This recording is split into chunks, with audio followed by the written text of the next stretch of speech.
नमस्कार, फाइटर समाचार में आपका स्वागत है। पेश आज 29 मई दोपहर 3 बजे राजस्थान की खास खबरें। राजस्थान माध्यमिक शिक्षा बोर्ड यानी आरबीएससी की ओर से 10वीं व प्रवेशिका का रिजल्ट आज बुधवार शाम 5 बजे घोषित किया जाएगा। इसके लिए सभी तैयारी पूरी कर ली गई है। बोर्ड सेक्रेटरी कैलाश चंद शर्मा ने बताया कि बोर्ड प्रशासक और संभागीय आयुक्त महेश चंद शर्मा रिजल्ट जारी करेंगे। 10वीं में 10,62,341 स्टूडेंट से रजिस्टर्ड हुए थे। परीक्षा 7 से 30 मार्च के बीच हुई थी।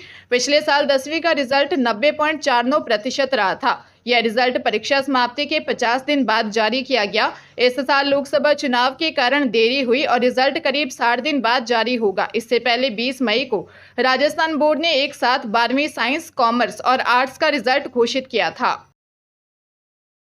राजस्थान में नौतपा के 5वें दिन भी भीषण गर्मी का दौर जारी रहा। मौसम विभाग ने प्रदेश के 2 दर्जन जिलों में रेड अलर्ट जारी किया है, जबकि उदयपुर समेत प्रदेश के 8 जिलों में ऑरेंज अलर्ट जारी किया गया है। इस दौरान तेज धूप और लू के थपेड़े दिन के साथ रात में भी आम जनता को परेशान करेंगे। प्रदेश में लगातार पड़ रही भीषण गर्मी से मौतों का आंकड़ा बढ़ता जा रहा है। मंगलवार को एक दिन में 16 मौत हुई। इसके साथ ही अब तक कुल 51 लोगों की मौत हो गई है। श्रीगंगानगर जिले में तापमान 49.4 डिग्री और चूरू में 50.5 डिग्री सेल्सियस दर्ज किया गया।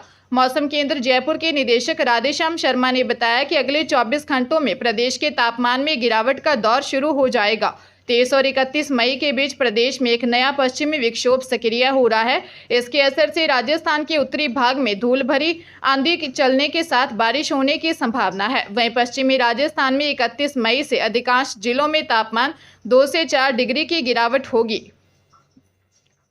बिजली पानी संकट पर हस्तक्षेप की मांग को लेकर प्रदेश कांग्रेस कमेटी अध्यक्ष गोविंद सिंह डोटासरा ने राज्यपाल कलराज मिश्र से मुलाकात की। डोटासरा ने मुलाकात के बाद लिखा कि राजभवन में राज्यपाल कलराज मिश्र से भेंट की और उनके साथ प्रदेश के महत्वपूर्ण और समसामयिक विषयों पर सार्थक चर्चा की। डोटासरा ने कहा कि भीषण गर्मी में राज्य की भाजपा सरकार द्वारा प्रदेशवासियों को पेयजल एवं बिजली उपलब्ध करवाने में विफल रहने पर राज्यपाल से हस्तक्षेप करने का आग्रह किया। उन्होंने राज्यपाल से समस्या के निदान के लिए राज्य सरकार को निर्देश जारी करने का आग्रह किया। मुस्लिम जातियों की ओबीसी आरक्षण रिव्यू करने के सवाल पर पीसीसी चीफ गोविंद सिंह डोटासरा ने कहा कि यह मजाक नहीं है कि ओबीसी आयोग की सिफारिश के बाद दिए गए आरक्षण को वापस ले लें। डोटासरा ने पीसीसी वार रूम में पार्टी पोलिंग एजेंट्स को लेकर तैयारी बैठक भी की। पाली जिले के तखतगढ़ में लू ने 4 लोगों की जान ले ली। इनमें एक हेड कांस्टेबल रतनलाल मीना भी शामिल है। पुलिस लाइन में सरकारी क्वार्टर में 52 साल के रतनलाल की गर्मी से मौत हो गई। वहीं पुनायता में औद्योगिक एरिया में फैक्ट्री में गर्मी से एक मजदूर 44 वर्षीय रतिलाल की मौत हो गई। वह उदयपुर में शक्तावतों का गुडा का रहने वाला था। जोधपुर के मथुरा दास माथुर अस्पताल में बांगड़ अस्पताल से रेफर होकर आए 41 वर्षीय श्रवण की उपचार के दौरान मौत हो गई। तखतगढ़ कस्बे में पुराना बिदाना मार्ग पर सरकारी विद्यालय के समीप 45 वर्षीय हंसाराम मीणा बेहोशी की हालत में मिला। वह खेड़ावास मोहल्ले का निवासी था। सामुदायिक स्वास्थ्य केंद्र प्रभारी डॉक्टर अशोक चौधरी ने बताया कि संभवतः तेज गर्मी के कारण हंसाराम की हीट स्ट्रोक से मौत हुई। बांसवाड़ा जिले में 16 साल की लड़की को दरिंदे घर से उठा ले गए। उसे 2 महीने से ज्यादा वक्त तक बंधक बनाकर गैंगरेप करते रहे। उसकी हालत बिगड़ी तो पिता के घर छोड़कर फरार हो गए। लड़की 4 दिन तक हॉस्पिटल में मौत से लड़ी और दम तोड़ दिया। मामला पाटन थाना इलाके का है। थानाधिकारी राम स्वरूप के अनुसार पिता ने दी रिपोर्ट में बताया कि कुशलगढ़ कस्बे के ठुम्मट गांव का रहने वाला राहुल कटारा और उसके 4 साथी 2 महीने पहले नाबालिग बेटी को घर से किडनैप कर ले गए। उसे बंधक बनाकर गैंगरेप करते रहे। हालत बिगड़ी तो 23 मई की सुबह घर के आंगन में छोड़कर फरार हो गए। पिता ने बताया बाइक पर राहुल कटारा और उसका साथी नरसिंह थे। पीछा किया तो धक्का देकर भाग गए। गंभीर हालत में बेटी को अस्पताल में भर्ती करवाया, जहां उसकी मौत हो गई।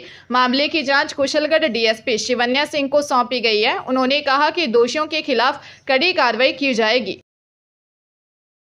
सीकर जिले में पंडित दीनदयाल उपाध्याय शेखावाटी यूनिवर्सिटी में असिस्टेंट प्रोफेसर की भर्ती में हुई धांधली को लेकर एसएफआई की ओर से यूनिवर्सिटी में विरोध प्रदर्शन किया गया। स्टूडेंट्स ने कहा कि यूनिवर्सिटी के वीसी ने भाजपा नेता के कॉलेज में परीक्षा करवाकर धांधली की है। एसएफआई के जिला सचिव महिपाल गुर्जर ने कहा कि सीकर, नीमका थाना और झुंझुनू में कई प्राइवेट व सरकारी कॉलेज होने के बावजूद भी शेखावाटी यूनिवर्सिटी ने भाजपा नेता के कॉलेज में असिस्टेंट प्रोफेसर की भर्ती परीक्षा करवाई।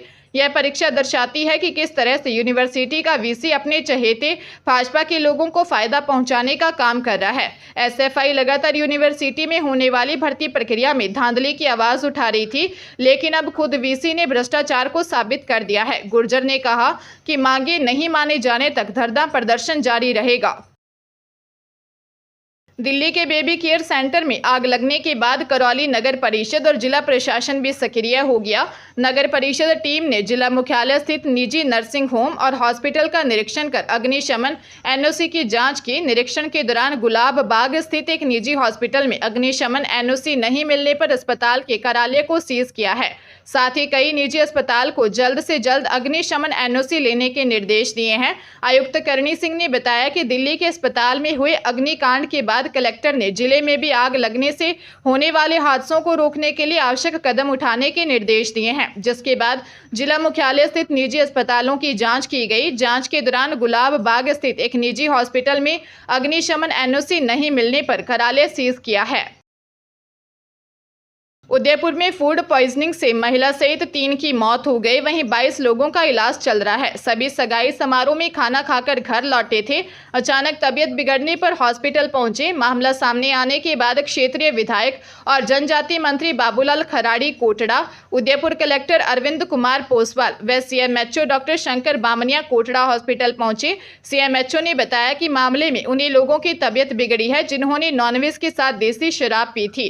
वहीं तबीयत बिगड़ने से वधु पक्ष के बोरड़ी खुर्द निवासी 50 वर्षीय बाबू, बोदलावाड़ा निवासी 40 वर्षीय मसरू और वर पक्ष से महिला सावना क्यारा निवासी 35 वर्षीय अमिया देवी की मौत हो गई। भोजन के लिए काम में लिए गए खाद्य पदार्थों के सैंपल लिए गए हैं। बूंदी के केशवरायपाटन थाना क्षेत्र में लालसोट मेगा हाईवे पर तेज रफ्तार कार की टक्कर से एक युवक की मौत हो गई।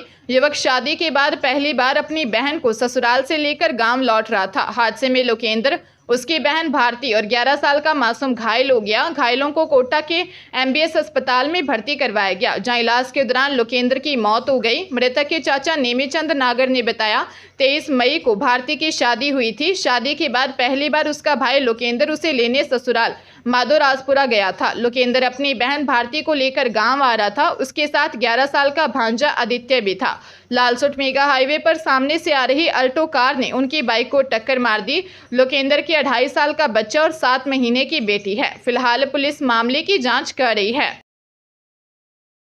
बारां जिले की छबड़ा पुलिस ने पिछले दिनों व्यापारी से मारपीट कर साड़ियों से भरी वैन और नकदी लूटने के मामले का खुलासा कर 3 आरोपी नारायणपुरा निवासी धर्मराज उर्फ धर्मा भील, राहुल उर्फ नेवा और नेनक राम भील को बापर्दा गिरफ्तार किया है। एसपी राजकुमार चौधरी ने बताया 15 मई को फरियादी प्रतापनगर निवासी जमुनालाल जाटव ने ड्राइवर रघुवीर जाटव के साथ दी रिपोर्ट में बताया कि 15 मई को पीड़ित उसके ड्राइवर के साथ वैन से गांव-गांव जाकर साड़ी, कपड़े आदि बेचने के लिए नारायणपुरा गांव गए थे।